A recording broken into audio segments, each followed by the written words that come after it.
যে আম্মা জান আমাদের জন্য কত কষ্ট করেছে, যে আম্মা জান রাত্রিকে রাত্রি মনে করে না, যে আম্মা জান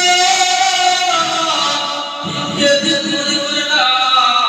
এই আম্মা জান 10 মাস দিন আমাদের জন্য গর্ভে ধারণ করেছে। এই আম্মা জান নিজের নাফে নিজের কাপড় না পরিধান করে, যে আম্মা জান মানুষের গালি শুনতে হয়েছে, মানুষের গালি শুনে শুনে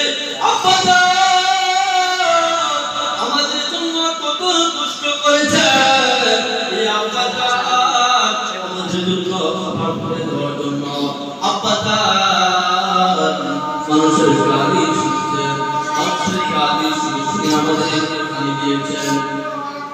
মায়ার নবী আমার জানিয়ে দেন, আমার তো দুনিয়ার মধ্যে আমার যে বাবা নাই, আমার যে মা নাই, আমি চিরদিন মক্কার বড় বড় লিডাররা, মক্কার বড় বড় কাফিররা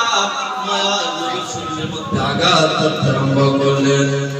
ফাতিমা রাদিয়াল্লাহু তাআলা আনহা বলেন, এই মক্কার বড় বড় কাফিররা বড় বড় লিডাররা আমাকে আব্বার দুনিয়ার মধ্যে কেউ নাই, আমার আব্বার দুনিয়ার মধ্যে বাবা নাই, দুনিয়ার মধ্যে বাবা নাই, অথচ আমরা আমাকে মাইনা আমাদের আব্বা আমাদের জন্য নিয়ামত, আম্মা আমাদের জন্য নিয়ামত, যে আপনি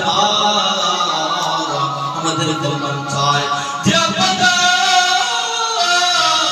আমাদের জন্য কল্যাণ চায়, যে আব্বাকে এমনি পানি পানি থেকে গালের মধ্যে ধাক্কা দিয়ে গরম কেমনে পানি বাহির করতে, আব্বাকে এমনি পানি করতে ধাক্কা দিয়ে পার করতে অনেক আম্মা অনেক আম্মা জান অনেক আব্বা জান বিদ্যা ঠিক কিনা?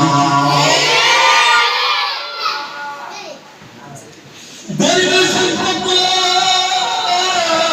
বৃদ্ধাশ্রমে করলে দেখা যায় ধনাঢ্য ব্যক্তিদের আম্মা, ধনাঢ্য ব্যক্তির আব্বা বৃদ্ধাশ্রমে যাবেন, ঠিক কিনা? এই জন্য আল্লাহ তাআলা জানিয়ে দেন, ওয়াবুদুল্লাহ